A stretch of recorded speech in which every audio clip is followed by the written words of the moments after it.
আসসালামু আলাইকুম। কেমন আছেন সবাই? আশা করি ভালোই আছেন। নতুন 2টা হাঁসের বাচ্চাকে একত্রিত করে ছোট্ট একটা ঘর বানিয়েছি।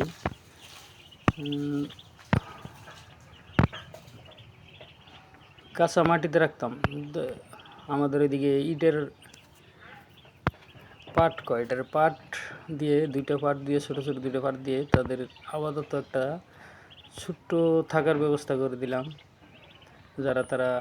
যেন তারা মনে করেন যে একটু ভালো পরিবেশে থাকতে পারে।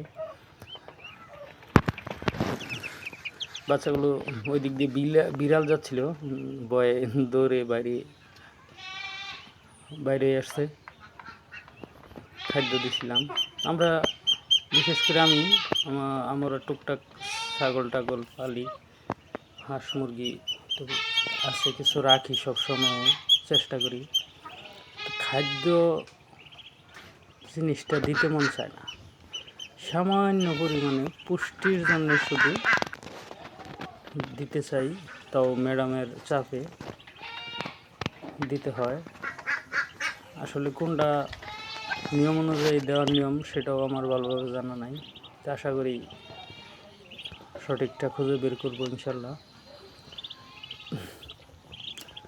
এইগুলো দিয়েই সময় যাচ্ছে। পাশাপাশি আমি একটা কাজ করি, তো এদিকে আমি বেশি কাজ করার আগ্রহ আছে আমার। আপনারা দোয়া করেন আমার জন্যে। তো আমার প্রাণী পালতে ভালো লাগে, এটাই সবচেয়ে বড় মানে চাওয়া আর কি। পালতে ভালো লাগে, বিক্রি করতে ভালো লাগে না। তারপর ওটা দুনিয়ার সিস্টেমে পড়ে, ওটা করতেই হয়। খারাপ লাগলেও কিছু সময় কিছু কাজ করতেই হয়। সিস্টেম তো আর উল্টানো যাবে না, সব কিছুর পিছনে একটা সিস্টেম আছে। তো দোয়া করবেন সবাই, আমি যেন আল্লাহর দেওয়া হালাল রিজিকের যথাযথ শুকরিয়া আদায় করতে পারি। আল্লাহর কাছে চাই, আল্লাহর নিয়ামতের শুকরিয়া আদায় করতে পারি, যেন হালাল রিজিকের ফয়সালা যেন উনি আমার ব্যবস্থা করে দেয়। বিশেষ করে আপনাদের জন্যও যেন হালাল রিজিকের ফয়সালা উনি করে দেয়।